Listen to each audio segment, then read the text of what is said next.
Hi, I'm Mary, a librarian and book reviewer with a focus on stories written for kids, tweens, and teens. Today I get to share with you this book called Danbi's Favorite Day by Anna Kim. Danbi is excited about Children's Day. She has big plans for all the fun things that they're going to do, just like they did back in Korea. Her friends don't believe her that she's going to do all these exciting things, and she is determined to prove them wrong. Fortunately, her parents have to work at the deli that day, so she's not going to be able to do a lot of the big things that she had planned.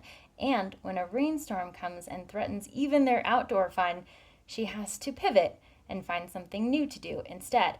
Luckily, she is ingenious and tenacious, and she doesn't let the obstacles that find their way to her stand in her way. And together with her friends, she makes it a Children's Day to remember. This charming story introduces readers to Children's Day, which is a holiday in Korea that is not always celebrated in every place of the United States. So when readers are reading this book, they get to experience a new kind of holiday.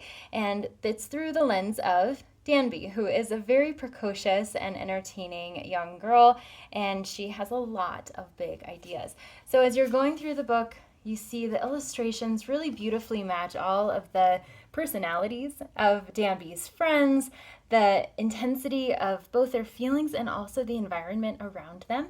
And there's a lot of onomatopoeia that's worked in here too. So you have a lot of sounds, you have a lot of visual elements, and then also the foods that they're eating are described a little bit in the text as well. So you have so many features of this story that weave themselves together to create a dynamic landscape for this tale. So readers are going to enjoy being able to examine the pictures, look at all of the details inside of them, and then maybe think about how they might behave in similar circumstances. So while the book is a story about Children's Day, it really celebrates the fact that children have a lot of potential and it's not always recognized by the grown-ups in their lives. So Danbi and her friends have a lot of opportunity to explore and do things on their own, and you can tell that they still have the supportive guidance of loving caregivers, but that they have a little bit more freedom and autonomy to do things on their own. So it's a beautiful story not only in its delivery but also in its message. And for fans of stories about characters who really have to pull themselves up by their bootstraps, if you will, and do things maybe that they hadn't expected to make the day a memorable one. This is a really great story for that. Best for preschool readers because of the length of the book, but even into kindergarten as well, because of all of the autonomy that the children have. So as kids are getting older, they're going to experience more of that on their own.